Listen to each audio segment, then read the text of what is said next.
Welcome back to my channel. क्या facial oils और facial serums same होते हैं या फिर ये दोनों अलग अलग होते हैं? अगर ये अलग अलग होते हैं तो इनको कब और कैसे लगाना चाहिए और इनका हमारी स्किन पर फायदा क्या है, तो इसी के ऊपर बेस्ड है मेरी आज की वीडियो। बहुत ही हेल्पफुल होने वाली है। अभी तक अगर चैनल को सब्सक्राइब नहीं किया तो सब्सक्राइब कर लीजिए और वीडियो को एंड तक जरूर देख लेना। अच्छी लगी उसको लाइक एंड शेयर भी जरूर कर देना। ये ना एक पेपर है, इसको मैंने 4 फोल्ड्स में फोल्ड कर दिया। अब इसके ऊपर मैं लगा रही हूं ऑयल। जस्ट ऑयल लगाया और आप देखो ये सिर्फ फर्स्ट वाले फोल्ड तक ही पहुंचा है, उसके नीचे वाली लेयर्स तक ये अभी नहीं गया है because of its texture and it's consistency. अब मैं लगाऊंगी इसी पेपर के ऊपर पानी। उतनी ही क्वांटिटी का मैंने वाटर लगाया। फर्स्ट लेयर पर इसको रब किया और जब मैंने इसको खोला मेरी सेकंड लेयर ऑलमोस्ट गीली हो गई है, थर्ड लेयर तक भी पहुंच गया है एंड फोर्थ लेयर पर भी ये थोड़ा सा पहुंच चुका है। सो यही तो डिफरेंस है फेशियल ऑयल और फेशियल सीरम्स में। आपने कभी नोटिस किया होगा जो फेशियल सीरम्स की बॉटल्स होती हैं इनके ऊपर उन्होंने लिखा होता है apply 2 to 3 drops on your face, क्योंकि इसके 2 से 3 ड्रॉप्स में इतनी कैपेबिलिटी होती है कि ये हमारी स्किन की लेयर्स के अंदर तक चले जाते हैं। जब हम फर्स्ट स्टेप में फेस वॉश से चेहरा धो लेते हैं, सेकेंड स्टेप में हम अपने चेहरे पर टोनर लगाते हैं, अब हमारी स्किन जो होती है, स्किन की लेयर्स जो होती हैं उनसे नेचुरल ऑयल्स निकल चुके होते हैं बिकॉज ऑफ हमने फेस वॉश यूज किया होता है। अब उनको फिर से नरिश्ड करने के लिए हमें चाहिए होती है एक्स्ट्रा डोज, जो कि हमें देता है फेस सीरम। फेस सीरम क्या करता है, इसका 1 to 2 ड्रॉप्स हमने जब अपने फेस पर इसको लगाना है, ये हमारी स्किन की लेयर्स के अंदर तक चला जाता है, जैसे कि पानी ने काम किया था पेपर के ऊपर।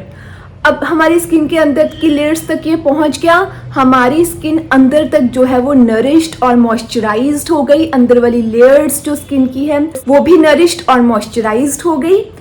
अब हमने इसको ऊपर से सील कर देना होता है मॉइस्चराइजर से। मॉइस्चराइजर जो होता है वो कभी भी हमारी स्किन की लेयर्स के अंदर तक नहीं पहुंच पाता, क्योंकि उसकी कंसिस्टेंसी सिर्फ फर्स्ट लेयर तक ही होती है।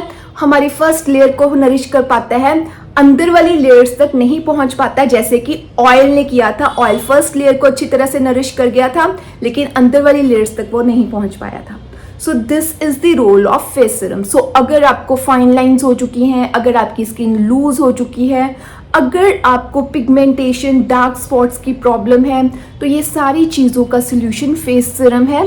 फेस सीरम आपकी अकॉर्डिंग टू योर रिक्वायरमेंट, अगर आपको लूज स्किन फाइन लाइंस है तो उसके लिए नियासिनामाइड रेटिनॉल सीरम्स आते हैं। अगर आपको डार्क स्पॉट्स है, पिगमेंटेशन है, तो उसके लिए विटामिन सी वाले सीरम्स आते हैं, तो वो आपकी लेयर्स के अंदर तक जाकर वर्क करते हैं। सो अगर आप 30s क्रॉस कर चुके हो तो face serums are must. Hopefully आपको समझ में आ गया होगा फेस सीरम का काम क्या है।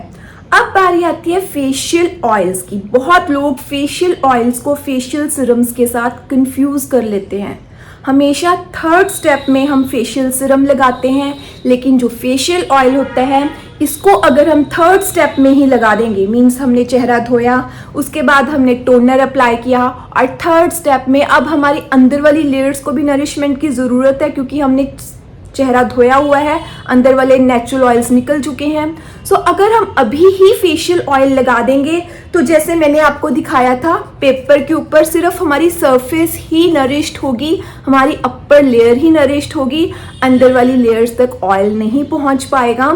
सो इस स्टेप पर अगर आप फेशियल ऑयल लगाते हो तो वो आपकी अंदर वाली लेयर्स को कभी भी नरिश नहीं कर पाएगा। तो इसको फेस सीरम के साथ कभी भी हमने कंफ्यूज नहीं करना है। अब इसको लगाना कब है? सो फेशियल ऑयल्स को आप लगा सकते हो, सबसे पहले साबुन से चेहरा धोया, उसके बाद टोनर अप्लाई किया, उसके बाद सीरम अप्लाई किया, उसके बाद अपनी स्किन को मॉइस्चराइजर से मॉइस्चराइज्ड किया एंड नेक्स्ट अगर आपको अभी भी लगता है कि मॉइस्चराइज़र अप्लाई करने के बाद भी हमारी कुछ घंटे के बाद जो स्किन है वो फिर से वो डल ड्राई बेरौनकी टाइप हो जाती है, तो 1 to 2 ड्रॉप्स गर्मियों में और 2 to 3 ड्रॉप्स सर्दियों में आप फेशियल ऑयल के लगा सकते हो, क्योंकि ये अपर लेयर को बहुत अच्छे से नरिश करके रखते हैं। आपको अगर फाइन लाइंस और रिंकल्स की प्रॉब्लम है तो इसकी मसाज बहुत ज़्यादा हेल्प करती है आफ्टर मॉइस्चराइज़र। और रात को सोने से पहले भी फेशियल ऑयल की मसाज जो होती है, अगर हम कर सोते हैं आपकी स्किन टाइट रहती है और आपकी फाइन लाइंस और रिंकल्स जो होते हैं वो भी ठीक होने शुरू हो जाते हैं। हमेशा फेशियल ऑयल के भी 2 से 3 ड्रॉप्स लेकर अपने हाथों पर इनको अच्छी तरह से गर्म करना होता है। Then dab dab dab dab on your face. फिर हमने इसको जो मसाज टेक्निक्स होती हैं उनके थ्रू हमने अपनी स्किन में एब्जॉर्ब करना होता है। सो ये मेथड है फेशियल ऑयल को अप्लाई करने का। और अगर आपकी स्किन लूज हो चुकी है, अगर आपकी स्किन ओवर ड्राई है, अगर आपकी स्किन सैगी है, तो फेशियल ऑयल को अपने स्किन के रूटीन में शामिल कीजिए, चाहे गर्मी हो चाहे सर्दी हो। गर्मियों में सिर्फ 1 से 2 ड्रॉप्स और सर्दियों में आप 3 से 4 ड्रॉप्स लगा सकते हो। तो यही थी मेरी आज की वीडियो फेशियल ऑयल्स और फेशियल सीरम्स के ऊपर। होपफुली आपके सारे डाउट्स और सारे मिथ्स क्लियर हो गए होंगे इनको लेकर। जल्दी मिलती हूँ नेक्स्ट वीडियो में, तब तक के लिए bye bye, love you all.